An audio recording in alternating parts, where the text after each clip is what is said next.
நாம் இன்றைக்கி புறநானூற்றில் ஒரு பாடல் பார்க்க போகிறோம்.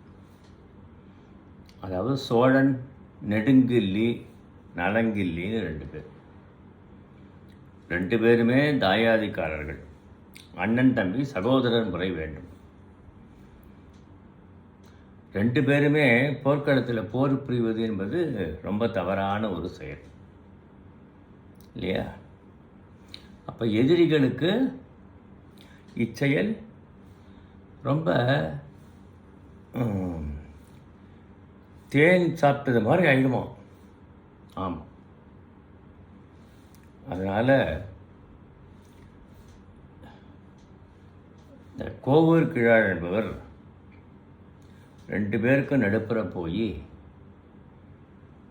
ஒரு அறிவுரை சொல்கிறார். புலவர் மட்டும்தான் மிக தைரியமாக நாளாளுகின்ற அரசனிடம் சென்று அறிவுரை கூற முடியும், மற்றவர்களால் முடியாது.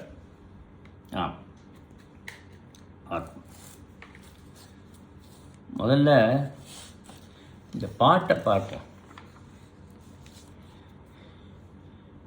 இரும்பிடி தொழுதியொடு பெருங்கயம் படியா நெல்லுடை கவளமொடு நெய்மிதி பெறா திருந்தரை நோன்வெளில் வருந்த ஒற்றி நிலைமிசை புரளும் கைய வெய்துயிர்த்து அலமரல் யானை உருமென முழங்கவும். யானை வந்து அப்படி இடி போல முழங்கறோம். அதை பற்றி தான் சொல்கிறேன். பாலில் குழவி அலறவும்.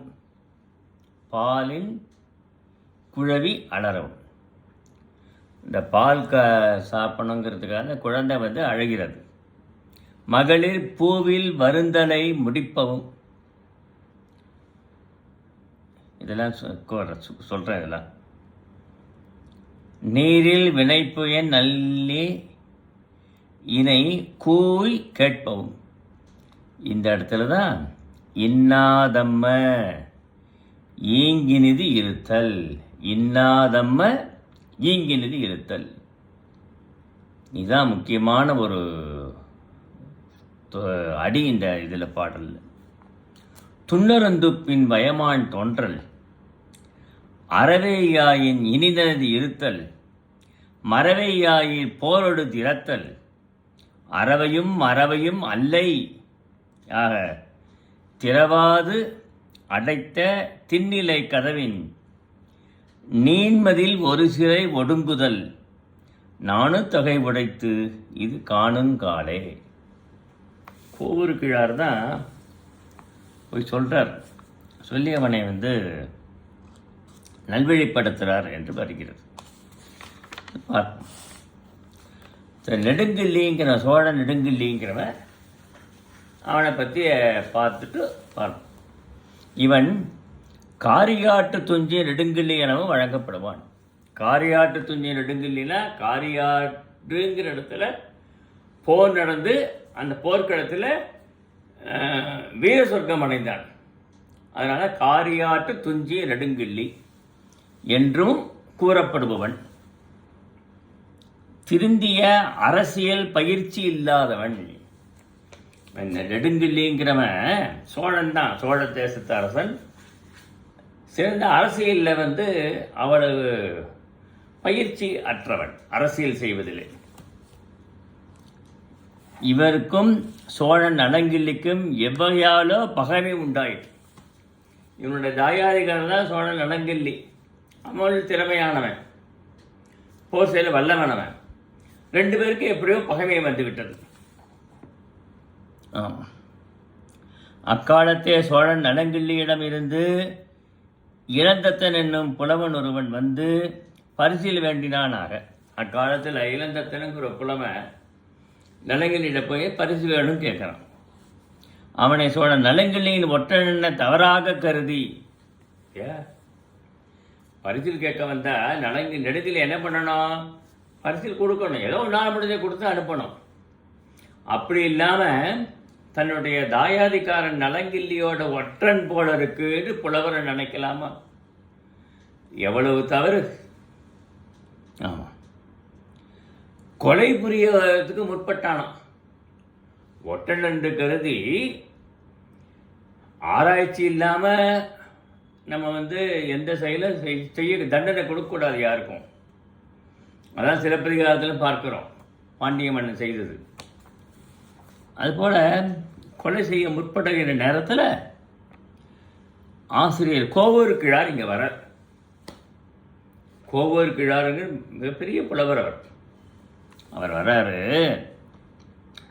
இவ்வேந்தனுக்கு தகுவன கூறிய புலவனை உய்வித்தார், காப்பாற்றினார். ஏன்பா இது மாதிரி நீ செய்யலாமா? புலவர்கள்லாம் பாவம், நல்ல மனது பொருந்தியவர்கள், நல்ல பண்பாடு பொருந்தியவர்கள். அவர்கள் உங்ககிட்ட ஏதோ பரிசில் தொகை கேட்க நீ கொடுத்தா கொடு, கொடுக்காட்டா போ. இருந்தாலும் ஒற்றன்னு நினைக்கலாமா? ஒற்றுகளை செய்ய அவர்கள் ஏன் செய்கிறார்கள்? செய்ய மாட்டார்கள். பின்பு ஆவூர் சென்றிருக்கீழ். ஆவூர் தனக்குரியதாதலால் அதனை தான் பெறுதற்காக சோழன் நலங்கிள்ளி ஆவூரை முற்றுகையிட்டான். ஆவூர் சென்றான். ஆவூர்கிற ஊர். அப்போ ஆவூரை பெறுவதற்காக நலங்கிள்ளி முற்றுகையிடுறான். நெடுங்கிள்ளி அங்கே போனவுடனே நலங்கிள்ளி முற்றுகையிட்டான். இவன் அஞ்சி போருக்கு முற்றுகை, கோட்டையை முற்றுகை, நகரத்தை முற்றுகையிட்ட உடனே போருக்கு போனோம். அல்லது போகாமையாவது இருக்கணும். போருக்கும் போகவில்லை. இவருக்கு மரத்தீ எழுவித்து போர் செய்ய தூண்டினார். இவனுக்கு மரம்ங்கிற அந்த போர் செய்யக்கூடிய ஆற்றல் இருப்பதை இவர் தூண்டுகிறார். அப்போரில் உய்ந்து ஓடிய இவன் உறையோர் இடத்தே இருந்தான். இப்போரிலேருந்து தப்பிச்சு உறையூருக்கு போயிட்டான். உறையூர் இவனுக்கு உரிய இடம் தான் உறையூர். அங்கே ஆட்சி தான் ஒன்றும் யாரும் கேட்க போவதில்லை. நலங்கிள்ளி உறையூரையும் முற்றுகையிட்டான். நலங்கிள்ளி உறையூருக்கு முற்றுகை வந்துட்டான். ஆங்கு இவன் அடைபட்டு கிடந்தான். உறையூருங்கிற கோட்டைக்குள்ளே இருந்தான் நெடுங்கிள்ளி. அக்காலத்தும் ஆசிரியர் கோவூர் கிழாரே சென்று இருவரையும் சந்து செய்து போர் செய்யாதவாறு தடுத்து நிறுத்தினார். முடிவில் காரியார் நிமிடத்தை போரில் போர் செய்து இறந்து போனான். அதனால அவனுக்கு காரியாற்று துஞ்சிய நெடுங்கிள்ளி என்று இவனுக்கு பெயர் ஏற்பட்டது. இந்த பாட்டில் முற்றுகைக்கு அஞ்சி அடைப்பட்டிருந்த நெடுங்கிள்ளியை நோக்கி, முற்றுகை இட்டிருக்கான், நெடுங்கிள்ளி உள்ளே இருக்கான், அந்த அஞ்சு நெடுங்கிள்ளியை நோக்கி புலவர் சொல்கிறார்.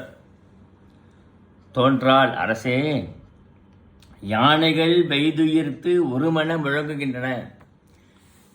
யானைப்படை இருக்கு இல்லையா, அவெல்லாம் ரொம்ப கஷ்டப்பட்டு முழங்குகிறது, இடி போல முழங்குகிறது. குழந்தைகள் பாலின்றி அழுகின்றன. குழந்தைகள்லாம் பால் இல்லாமல் கத்துறது பாவம். மகளிர் வருந்தலை முடுக்கினர். மகளிர்கள்லாம் ரொம்ப பூ இல்லாமே தலையை முடிஞ்சிருக்கிறார்கள். மன இடங்களில் எழும் அழுகுரலின் அரண்மனை கேட்கிறது. இங்கே மக்களுடைய அழுகுரல், அவங்க வீட்டில் அழுகிற அழுகையெல்லாம் அவனுடைய அரண்மனையில் கேட்கலையா? ஆமாம், கேட்கிறது. இவை நிகழ நீ அரண்மனைக்கண் அடங்கி கிடத்தல் நன்மையா? இனிதான். மக்களோட அழுகுறை கேட்டு நீ ஏன் அழுகிறார்கள், குறையை தீர்க்க வேண்டிய இருக்க நீ அடங்கி கிடக்கலாமா? முன்னே முற்றுகையிட்டிருக்கு வேந்தனை பார்த்து ஈயும் அறிவுணர்வாள். ஒன்று வேந்தனை பார்த்து முற்றுகையிட்டு வேந்தன்கிட்ட வரணும். இது நினக்கு வேண்டி பெற்றுக்கொள்ளன்னு சொல்ல. அப்பா உன்னால் போர் செய்ய முடியல வச்சுக்கோ, அப்பா நலங்கிள்ளி இந்த உரையவனுக்கு வேணுமா, பெற்றுக்கொண்டு கொடுத்துடணும் இல்லையா? பெற்றுக்கொள் சொல்லி கதவை திறந்து விட்டா எடுத்துக்கோ, நீயே இந்த உரையோரை ஆண்டுக்கோ சொல்லி கொடுக்கணும். அப்படி இல்லாமல் அவன் கொடுப்பதற்கு மனசு வரலன்னா எதிர் சென்று போர் புரிய வேண்டும். நீ போரும் புரியவில்லை, அவங்ககிட்ட அந்த நடுங்கிள்ளிக்கு அந்த நெடுங்கிள்ளியா நலங்கிள்ளிக்காக நீ இந்த உரையோரையும் கொடுக்கல, ரெண்டுமே செய்யாமல் இருக்க. நீ ரெண்டும் செய்யாமல் மதிப்புறத்தில் ஒடுங்கி இருப்பது நானும் தகவது ரொம்ப வெட்கமாக இருக்குப்பா எனக்கு. இது மாதிரி நீ ஒடுங்கி இருக்கலாமா என்று சொல்கிறார். ஆமாம், இப்போ என்ன சொல்கிற, இந்த பாடலில் பாலில் குழவி அலறவும், பால் இல்லாமல் குழந்தைகள்லாம் அழுகிறது, மகளிர்கள்லாம் பூ இல்லாமல் வெறுந்தலையை முடிக்கிறார்கள், கஷ்டப்படுகிறார்கள். ஆமாம், நீர் இல்லை திண்டாடுகிறது எல்லாரும்.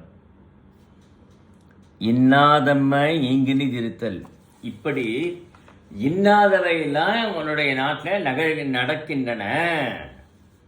இந்த இடத்துல ஆசை சொல்றார். முக்கியமான அடியோட சிறப்பு தான். இன்னாத செயல்கள்லாம் உன்னுடைய நாட்டில் நடக்கிறது. அப்படி இருந்தும் நீ அதை தீர்த்து வைக்காம இந்த கோட்டைக்குள்ளேயே இனிதாக வாழ்ந்திருப்பது நன்றா என்று கேட்கிறார்.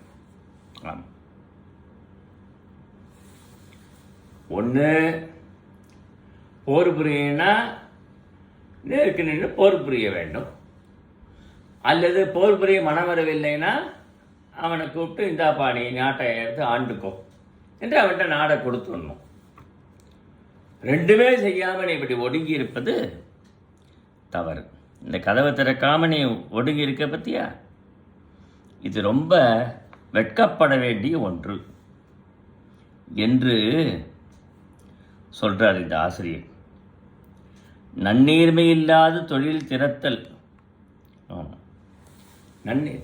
திறத்தலுங்கிறது கூட திறக்காம திறந்து நீ அவனுக்கு நாட்டை கொடுக்கக்கூடாது, போர் செய்வதா முறை. சரி பரவாயில்லை, உன்னால் முடியலையா அவன்கிட்ட நாட்டை கொடுத்துடணும், ரெண்டும் செய்ய மாட்டேங்கிறிய நீ என்று ஆசிரியர் ரொம்ப அழகாக இந்த பாடலில் சொல்கிறார். இதுதான் இந்த பாடலுடைய சிறப்பு என்பதை நாம் பார்க்கிறோம்.